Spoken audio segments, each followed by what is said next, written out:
unatukana sisi jamii ya Mlima Kenya, unaita sisi wa kabila. Wewe William Ruto, tukikuchagua rais wa Kenya, ulikuwa Mkikuyu? Alikuwa Mumeru? Alikuwa Mwembu? Alikuwa Mutharaka? Alikuwa nini?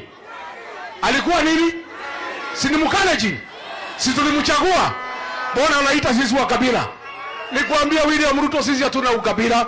Tulikuchagua wewe ukuwe rais, na ulikuwa umeua watoto wetu kule Rift Valley. Tukakusamehe na tukakuchagua. Na ujue sisi ni wale hawa watu ya mlima wanaweza chagua Kalonzo Musyoka akuwe rais wa Jamhuri ya Kenya. Kweli ama uongo? Hawa watu ya mlima wanaweza chagua Fred Matiang'i akuwe Jamhuri ya Kenya.